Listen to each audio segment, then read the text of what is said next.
Baik, Om Swastiastu, perkenalkan nama saya Mudi Dwi Artajaya. Nah, jadi pada video ini saya akan menjelaskan atau memaparkan apa yang berhasil saya tangkap atau apa yang saya review dari 3 jurnal yang sebelumnya ditugaskan untuk menjadi UTS pada mata kuliah Audit Sistem Informasi. Nah, jadi nama saya Madi Dwi Artajaya dengan NIM 1915091036 dari kelas SI 6B. Nah, jadi pada video kali ini saya akan membahas beberapa hal, di mana yang pertama yaitu subjek atau pihak yang diaudit atau biasa disebut dengan auditi juga. Lalu yang kedua permasalahan penelitian atau objek audit. Yang ketiga domain audit. Yang keempat proses atau alur audit. Dan yang kelima ada hasil audit. Dan yang terakhir yang nomor 6 yaitu rekomendasi perbaikan. Nah, lalu di sini saya akan memberitahukan sedikit mengenai ketiga judul jurnal yang saya gunakan. Nah, yang pertama yaitu analisis tingkat kematangan sistem informasi manajemen akademik dan kemahasiswaan IAIN Palangkaraya menggunakan COVID-5. Lalu jurnal 2 berjudul Analysis of Academic Service Cyber Security in University Based on Framework COVID-5 using CMMI. Dan jurnal yang ketiga yaitu Audit Sistem Informasi menggunakan COVID-5 pada perusahaan penyediaan layanan internet. Lalu kita masuk ke pembahasan pertama, yaitu auditi atau subjek yang diaudit. Jadi pada jurnal yang pertama, subjek yang diaudit yaitu Sistem Informasi Manajemen Akademik Kemahasiswaan IAIN Palangkaraya. Nah, jadi sistem ini yang nantinya akan diaudit atau menjadi subjek pada jurnal yang pertama. Yang kedua ada sistem layanan akademik di Universitas Ahmad Dahlan. Dan jurnal yang ketiga yaitu sistem informasi perusahaan penyedia layanan internet. Nah, lalu selanjutnya ada permasalahan penelitian atau objek audit.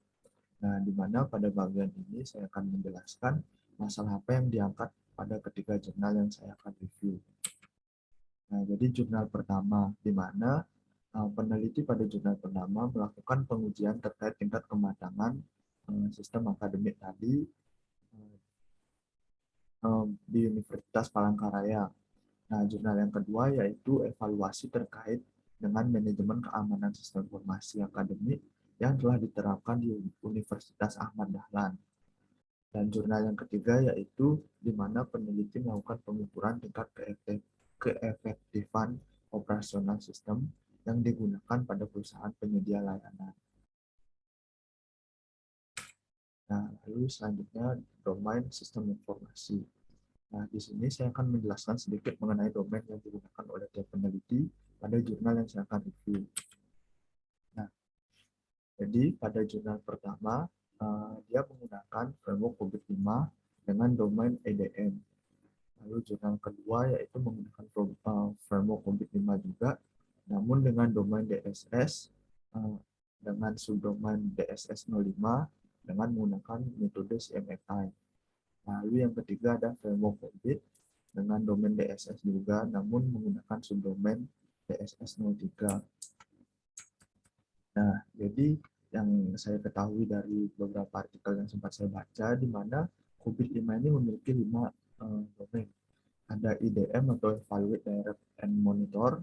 Lalu ada EPO atau Align, Plan, and Organize. Itu ada BAI juga. Build, Acquire, and Implement. Dan juga DSS seperti yang dicontohkan atau digunakan pada jurnal yang kedua dan yang ketiga yaitu Deliver, Service, and Support. Dan yang terakhir ada MEA atau Monitor, Evaluate, and Assess. Nah, seperti jurnal yang pertama, nah, di mana dia menggunakan domain IDM, di mana IDM ini merupakan area tata kelola pada COVID-5 yang memiliki fungsi mengevaluasi, mengarahkan, dan memonitor kegiatan manajemen DI secara keseluruhan yang dilakukan oleh perusahaan. Nah, pada EDM ini juga ada beberapa subnya lagi, seperti EDM01, EDM02, EDM03, EDM04, beserta EDM05. Nah, lalu yang jurnal yang kedua yaitu domain DSS atau Deliver Service and Support. Nah, di mana domain yang memiliki fungsi menjalankan dan memelihara hasil implementasi program BI agar dapat digunakan secara terus-menerus dan aman. Nah, serta memberikan dukungan kepada pengguna dan ketika yang mendapatkan masalah ketika menggunakan fasilitas TI pada sebuah perusahaan. Nah, pada jurnal kedua ini, dia menggunakan subdomain DSS05, di mana subdomain ini merupakan prosedur yang lebih inisiatif untuk keamanan informasi. Nah, lalu pada penggunaannya juga digabungkan dengan metode CMMI. Jadi, apa itu metode CMMI? CMMI itu merupakan Capability Maturity Model Integration.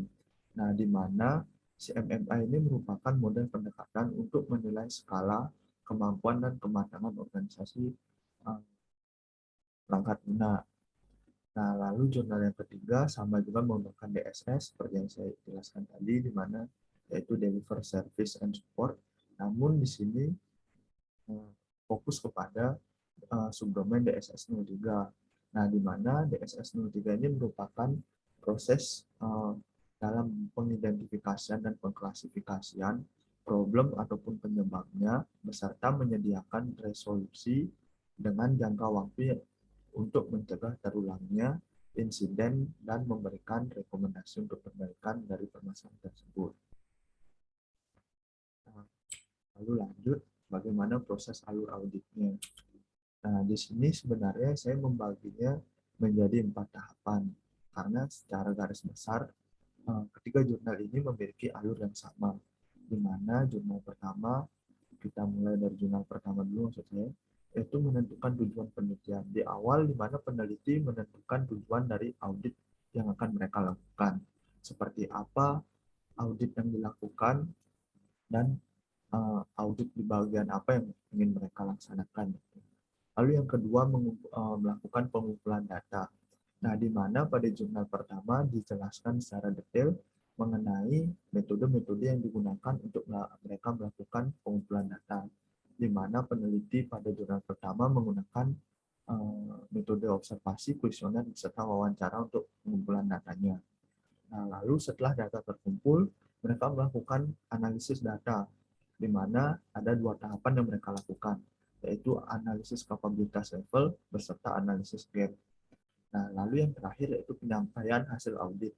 Dari hasil mereka melakukan analisis, disinilah mereka menyampaikan hasil-hasil temuan mereka, di mana yang pertama menyampaikan hasil maturity level, atau level berapa sebenarnya penerapan sistem terhadap organisasi tersebut.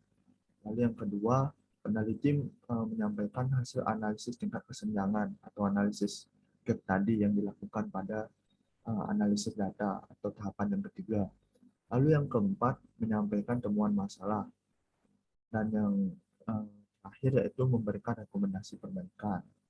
Nah, jurnal 2 saya juga merangkum, di mana menurut saya tahapannya juga sama, yaitu 4 tahapan ini.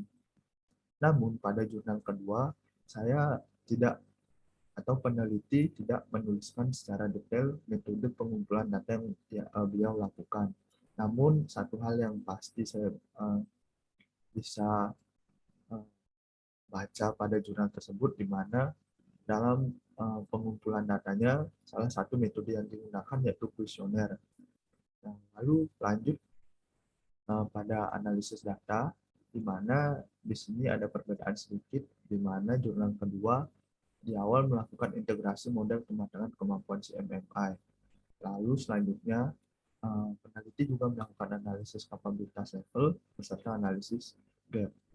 Nah, lalu yang keempat, di sini peneliti menyampaikan hasil audit, di mana ada beberapa tahapan, yaitu menyampaikan hasil maturity level, hasil analisis tingkat kesenjangan, beserta memberikan rekomendasi kelola TI yang bisa dikembangkan ke depannya atau yang bisa diperbaiki dari kasus-kasus atau temuan yang peneliti temukan pada jurnal pada studi kasus yang diangkat. Nah, jurnal ketiga juga sama, di mana di awal menentukan tujuan penelitian, lalu yang kedua melakukan pengumpulan data, di mana metodenya ada observasi, kuesioner, serta wawancara. Yang ketiga melakukan analisis data yang meliputi analisis kapabilitas level beserta analisis GAP atau GAP. Dan yang keempat, penyampaian hasil audit, di mana tahapannya juga hampir mirip seperti jurnal yang pertama. Lalu saya di sini akan membahas hasil dari jurnal tersebut. Nah, di mana yang pertama, jadi sistem akademik IAIN Palangkaraya bisa dikatakan berada pada level established dengan nilai rata-rata yaitu 2,86, yang artinya proses yang dilakukan sudah mencapai tujuan dan terkelola dengan baik. Nah, dari analisis GAP juga didapatkan nilai kesenjangan rata-rata adalah 1,14, yang artinya jarak diharapkan dengan jarak saat ini tidak terlalu jauh berbeda, sehingga fitur-fitur atau tools yang belum difungsikan bisa difungsikan sebagaimana mestinya. Kita bisa lihat di sini di mana pada analisis maturity level didapatkan rata-rata 2,86, yaitu pada tabel ketiga ini bisa kita lihat di sini. Nah, lalu setelah itu peneliti melakukan analisis gap, di mana ada kondisi IT saat ini beserta kondisi yang diharapkan oleh organisasi. Nah, di mana nanti jarak dari kedua nilai ini akan menjadi gap tersebut, di mana pada pengolahan datanya, analisisnya akan dilakukan melalui analisis GAP tadi yang seperti saya jelaskan. Lalu di mana didapatkan di sini data rata-ratanya yaitu 1,14. Nah, jadi apabila digambarkan melalui grafik, jadi seperti ini gambarannya, di mana meskipun gapnya tidak terlalu jauh, namun hal ini masih bisa ditingkatkan lagi ke depannya. Nah, lalu seperti yang saya jelaskan pada tahapan tadi, di mana ada temuan-temuan yang diketahui akhirnya oleh peneliti pada jurnal 1, di mana ada permasalahan seperti pada subdomain EDM 04-nya atau Ensure Resource Optimization. Nah, di mana pada nilainya mendapatkan nilai 2,60, yang berarti sumber daya manusia kurang optimal atau kurang memadai. Sumber daya manusia TI pengolah pada sistem tersebut. Lalu yang kedua yaitu pada subdomain EDM 05 atau Ensure Stakeholder, di mana di sana mendapatkan nilai 2,59, yang berarti adanya kurang transparansi dari pemangku kepentingan untuk menggunakan fitur tersebut. Nah, bisa dilihat di sini, nah di mana yaitu yang seperti tadi 04 dan EDM 05. Nah, di sini jaraknya yang terlampau paling jauh daripada EDM atau subdomain lainnya. Nah, jadi nanti ini akan mengarah pada rekomendasi yang bisa dikembangkan oleh organisasi atau Universitas Palangkaraya tersebut. Nah, lalu yang kedua, di mana pada jurnal 2, nah secara keseluruhan maturity level pada DSS 05 akan dihitung rata-ratanya, sehingga akan didapatkan tingkat maturity level pada organisasi atau institusi tersebut. Nah, dari hasil perhitungan diperoleh achievement sebesar 4,458. Nah, sehingga dapat ditetapkan bahwa maturity level organisasi atau lembaga pada level yaitu terletak pada level manage and measurable. Nah, setelah nilai maturable level yang diperoleh dan maturity level rekomendasi telah ditentukan, maka gap antara kondisi saat ini dan dengan target yang ingin dicapai akan dianalisis dan diidentifikasi peluang dari gap tersebut untuk dioptimalkan. Nah, hampir sama seperti tadi pada jurnal 1, di mana bedanya di sini kita lihat bahwa rata-rata yang didapatkan pada penelitian ini untuk maturity levelnya itu sebesar 4,458. Nah, di mana hal itu berarti menunjukkan bahwa penerapan sistem informasi ini sudah berada pada tahap managed and measurable. Lalu setelah itu dilakukan juga analisis gap-nya. Nah, di mana kita bisa dilihat di sini, sebagian besar hampir tidak memiliki gap yang cukup terlampau jauh pada harapan atau target yang ingin dicapai. Namun ada dua proses itu yang memiliki gap cukup jauh. Salah satunya yang ini, manage sensitive document and output device. Nah, di mana pada bagian ini kita bisa lihat bahwa gap yang terdapat dengan kondisi saat ini beserta target yang ingin dicapai masih sangat jauh. Jadi nantinya rekomendasi yang diberikan akan berhubungan pada bagian ini agar nantinya bisa dikembangkan lagi agar mengurangi gap atau memaksimalkan sesuai dengan target yang ingin dicapai. Nah, yang terakhir yaitu jurnal ketiga, di mana setelah melakukan analisis yaitu hasilnya adalah yaitu kita bisa baca di sini skor rata-rata di domain ini adalah 1,4. Nah, dari penilaian ini kita tahu beberapa item sudah dilakukan oleh perusahaan, namun sebagian besar belum dilakukan secara maksimal. Ini dapat dilihat dari level mereka saat ini, yang bahkan tidak ada satu subdomain yang dapat dicapai level yang diharapkan. Nah, jadi bisa dilihat juga berdasarkan gap analisis yang dilakukan dapat diketahui bahwa tidak ada proses yang memenuhi hasil yang diharapkan karena GAP cukup besar. Nah, jadi kita bisa dilihat di sini bahwa skor rata-rata dari maturity level yang ada pada jurnal ketiga ini sangat kecil, yaitu 1,4. Nah, bisa dilihat di sini juga di mana pada analisis gap-nya, nah di mana organisasi berharap yaitu level atau target tujuan mereka yaitu berada pada nilai 3. Namun rata-rata masih di bawah 3.